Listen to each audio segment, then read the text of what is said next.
फैगोनखौ मिथिखादोंमोन फैगोनखौ आं एसे थाल खालामखादों नङाबा जाथारा ना माबैसेमोन मैद्रा मानै बेलेग दिनावलाय बिदि खालामफेरामोन आरो बिसोरबा अबे जायगानि फैखो उन्दुवाखैमोन नोंसोरो ओहो आं एसे उन्दुनायखौ इसेबां माबा हाया सांग्राङैनो थाखायो एसे मा दंमोन बे न'आव बेयाव माइसो मा मुं नोंनिया आंना खाथेंखौनो होनो खाथें मा लिरो बर' बर'आनो मा गामि बियो अबे बे खादङा होनो खादङा माबैसेमोन मैद्रा मानै मा दंमोन बेहाय न'आव बेयाव इसोरनि अननायाव बासायबाय माइ दंमोन खामला मावनानै दोननाय आं मोसौनिखौ बुथुमथ'वाखै आंहाबो एसे थैजोथाव नांगौना बे न'आव थायोना थायामोन नोंसोरो मानसि थाया थाथ'वामोन थाखाया इदिनो जानाय लोंनाय दोनो माल माथा बासन बर्तन दोनो उन्दुग्राया बै सानजाहानि न'आवसो थाखायो आं हानि बिथायावसो थाखायो दोमनो इयाव बर' बायदिखाय आं थाखाया आरो न'आ ओंखार फोजोबनो हायाखैना आद्रा जानानै दं आं फैसा सोनो हायाखै बेखायनो आद्रा जानानै दं मा लुगैनो हायोबा फैसा लुगैसिगोन एसे बैयाव दौनो बायदि न'खौ फोसाबफिननो थाखाय हायोबा आं बेखौ एसे सुबिदा होयोबा आं न'खौ एसे मावफिनगोन आं जाया खस्थ'यै सोलिगोन ओमफ्राय ओइ उखुमफोरखौ एसे साफा खालायगोन आरो नै थमब्लाफ्रा फैखाथारो फालो फैयोना मासे मानै बे मासे मानैया फालो फैयोना फैया फालोआ मालाय फाग्लाथिंसो बे मासे मानैखौनो बन्द' खालामनो हायाखै माथो सिखाव हिसाबै फैलुबाय थायो नोंस्रा सोर दं न'खराव जोंहा बे साथामानो आरो सासे गेदेरा हाबा जाबाय बे उन्दै जों बोराय बुरै बे साथामानो साथामनि बारगाबो रावबो गैला बे गेदेरा हाबा जाखाबाय खै मन दंमोन माइया 10 मनसो दंबावो आरो आं मोसौनि बुथुमथ'वाखै आंहाबो एसे फेलु थानांगोन ना लासैहाय बुथुमगोन এটা আঞ্চলিক হাতী মানুহৰ যি সংঘাত সেই সংঘাত প্ৰতিৰোধী এখন আঞ্চলিক কমিটি গঠন কৰি কুমাৰীঘাট আঞ্চলিক হাতী মানুহৰ সংঘাত প্ৰতিৰোধী আঞ্চলিক কমিটি আৰু এই কমিটিয়ে আগন্তুক দিনত আমি নিশ্চিতভাৱে মানে চৰকাৰৰ লগত বা বিভাগীয় কৰ্তৃপক্ষৰ লগত হাতী মানুহৰ যিটো সংঘাত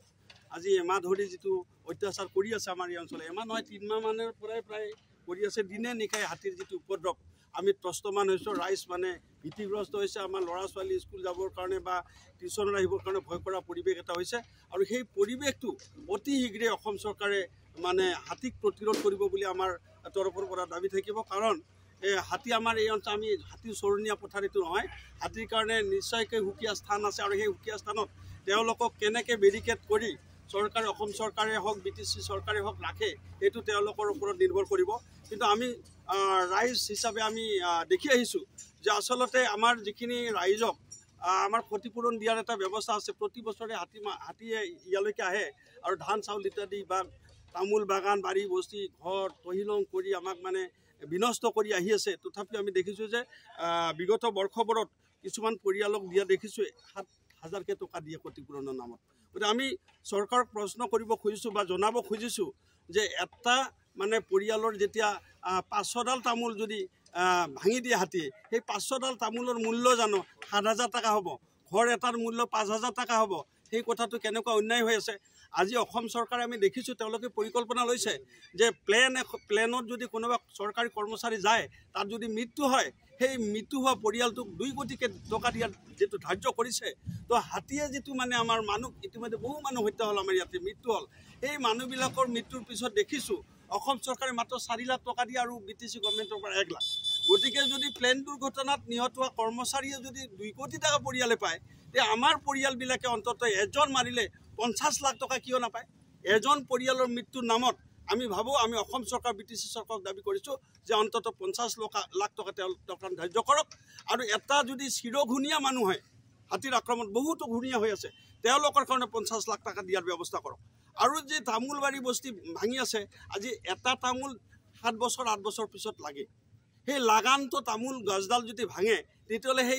এই যে 200ডাল 300ডাল ভাঙা তামোলৰ বাৰী বস্তিৰ মানুহক যদি 5,000 টকা দিয়ে সেইটো কিমান অন্যায় কৰা হৈছে গতিকে অন্তত তেওঁলোকে তদন্ত কৰি সেই সময়ত তেওঁলোকৰ বিভাগীয় তদন্ত হোৱাৰ পিছত একোডাল তামোলত কমচে কম 10,000 যদি উপযুক্ত যিটো ক্ষতিপূৰণ নিদিয়ে এই পুৰণিকলীয়া নীতি নিয়ম যদি চৰকাৰে চলাই থাকে কেনেকৈ হ'ব তেওঁলোকৰতো টেক্স বৃদ্ধি হৈছে আমাৰ যিটো বিধানসভা চলি আছে তাত অসমৰ মাননীয় মুখ্যমন্ত্ৰীক আমি দাবী কৰিম যে তেখেত যিহেতু আমাৰ সকলোৰে প্ৰিয় বুলি এইকাৰণে কৈছোঁ তেখেত যিহেতু দক্ষতা সম্পন্ন এজন মুখ্যমন্ত্ৰী অসমৰ তেখেতে নোৱাৰা কাম প্ৰায় নাইয়ে দেখিছোঁ তেওঁ ইচ্ছা কৰিলে কৰিব পাৰে গতিকে মুখ্যমন্ত্ৰী ডাঙৰীয়াক আমি আহ্বান জনাম যে হাতী মানুহৰ যিটো সংঘাত হৈ আছে সেই সংঘাতৰ ক্ষেত্ৰত যিসকল মানুহৰ মৃত্যুমুখত পৰে বা যিসকল চিৰঘূণীয়া হয় বা যি ঘৰবিলাক ভাঙি আছে তেওঁলোকৰ ক্ষতিপূৰণটো এই পুৰণিকলীয়া ক্ষতিপূৰণ আমি আৰু নামানো গতিকে ইয়াত ধন পৰ্যাপ্ত পৰিমাণৰ পুঁজি তেওঁলোকে বন বিভাগক দিব লাগিব আৰু বন বিভাগে হাতী প্ৰতিৰোধৰ ব্যৱস্থা কৰিব লাগিব নহ'লে আমাৰ কৃষক ৰাইজ কিন্তু জাগিছে ইয়াত এখন বৃহৎ কৃষক আন্দোলন হ'বলৈ গৈ আছে এই হাতী মানুহৰ যিটো প্ৰতিৰোধৰ যিটো সংগ্ৰাম সেই সংগ্ৰাম ইয়াতে আমি সীমাবদ্ধ ৰাখিব বিচৰা নাই এই সংগ্ৰাম আগন্তুক দিনত হয়তো গোটেই অসমজুৰি হ'ব আমি বিশেষকৈ বিটিআৰ অঞ্চলত ভূটানৰ পাদদেশত বসবাস কৰা তামোলপুৰকে আদি কৰি বাক্সা ওদালগুৰি চিৰাং এনেকৈ যিমানবোৰ ভূটানৰ পাদদেশত আমি ৰাইজ আছোঁ কৃষক ৰাইজ সেইসকল অতিষ্ঠ হৈছোঁ আৰু সকলোৱে আমি দলবদ্ধভাৱে আগন্তুক দিনত কিন্তু এই বিষয়ে সংগ্ৰাম কৰিম এই বছৰ আমাৰ এই বৃহত্তৰ কুমাৰীঘাটা এৰিয়াত মানে প্ৰত্যেক গাঁৱতে মানে গৰু ছাগলী যেনেকুৱাকৈ চৰে ঠিক হাতীটো এনেকুৱাকৈ এই বছৰ চলি আছে মানে তাতে সেইটো গাঁৱত যাওঁ তাতেও হাতীৰ হাই কাজিয়া হাই হাল্লা আৰু সেইটো গাঁৱত যাওঁ তাতেও হাতীৰ হাই হাল্লা আৰু বিশেষকৈ আমাৰ গাঁৱত এই বছৰ মানে সদায় গধূলি 5টা বজাৰ পৰা ফিৰ ৰাতিপুৱা 5টা বজালৈকে মানে হাতীৰ উপদ্ৰৱ চলি আছে দিনতো হাতী ঘূৰি আছে এতিয়া মোৰ পথাৰত এতিয়াও ঘূৰি আছে এতিয়াও ফোন কৰি আছে হয় এতিয়া ফোন কৰি আছে মোক মই যাবহে লাগে যোৱাকালি ঠিক মই পথাৰত গৈছিলোঁ এই সময়তে মোৰ আগত মানে হাতীটো 3টা হাতীয়ে মোৰ পথাৰটো 7 বিঘা মাটিটো হাতীটো খাই আছে